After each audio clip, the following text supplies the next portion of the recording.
आझाद मैदानावरील उपोषणाचा आजचा दुसरा दिवस आहे। काल आंदोलनाला 1 दिवसाची मुदतवाढ देण्यात आली। जरांगे मात्र बेमुदत उपोषणावरतीच ठाम असल्याचं आपल्याला पाहायला मिळतंय।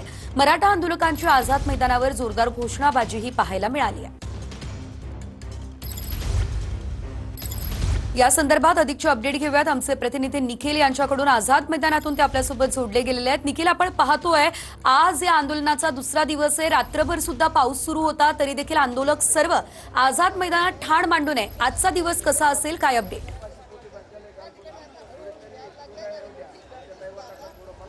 नक्की श्वेता, आपण पाहिलं तर आजचा दुसरा दिवस आहे आंदोलनाचा। कालपासून हे सुरू झालेलं आंदोलन आझाद मैदानातलं आता त्याला 24 तास देखील होतील, परंतु सर्व कार्यकर्ते आहेत, जे आंदोलनकर्ते आहेत, ते या ठिकाणी सर्व आझाद मैदानावरती आपल्याला पाहायला मिळतात। हे फक्त सकाळचेच नाही आहेत आंदोलनकर्ते, तर गेल्या रात्रभर आहेत ते आंदोलनकर्ते याच पावसामध्ये भिजत या ठिकाणी होते। आपण मागेच पाहिलं तर मनोज जरांगे पाटील यांचं व्यासपीठ आहे आणि या व्यासपीठाच्या समोर येऊन हे सर्व घोषणाबाजी आहे ते करत आहेत। काल रात्री देखील जेवण त्यांनी याच मैदानावरती केलेलं होतं। आझाद मैदानाचं जर पाहिलं तर मोठ्या प्रमाणात डासांचं साम्राज्य या आझाद मैदानावरती असतं। याच डासांच्या साम्राज्यामध्ये हे संपूर्णपणे आंदोलनकर्ते आहेत ते थांबलेले होते। ऊन वारा पाऊस कुठलीही त्याला न जुमानता या ठिकाणी आंदोलनावरती ठाम असल्याचं देखील या ठिकाणी आंदोलनकर्त्यांनी सांगितलेलं आहे।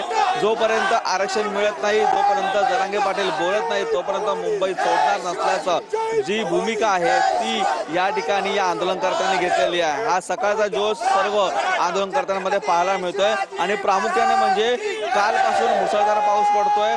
याचमुळे सर्व मराठा जो समाज आहे त्यांनी एकवटून या ठिकाणी जे रेनकोट आहेत ते वाटलेले आहेत। प्रत्येक जो आंदोलनकर्ता आहे त्याच्या अंगावरती आपल्याला रेनकोट आहे ते पाहायला मिळणार आहेत आणि त्यामध्येच पावसाची दमा न बाळगता आम्ही या ठिकाणी मैदानावरती ठाम आहोत। या चिखलामध्ये बसून आम्ही संपूर्णपणे आंदोलन करणार असल्याचं देखील भूमिका आहे ती या मराठा आंदोलनकर्त्यांनी घेतलेली आहे। त्यामुळे हा संपूर्णपणे जोश आहे तो या ठिकाणी आता सध्या तरी सकाळच्या सत्रात आपल्याला या आझाद मैदानावरती पाहायला। धन्यवाद दिलेल्या सर्व सविस्तर अपडेटसाठी। तर आपण पाहतोय उपोषणाचा आजचा दुसरा दिवस आहे, मात्र जरांगे पाटील आमरण उपोषणावरती ठाम आहेत आणि या ठिकाणी आता आज एकाच दिवसाची परवानगी वाढवून देण्यात आलेली होती।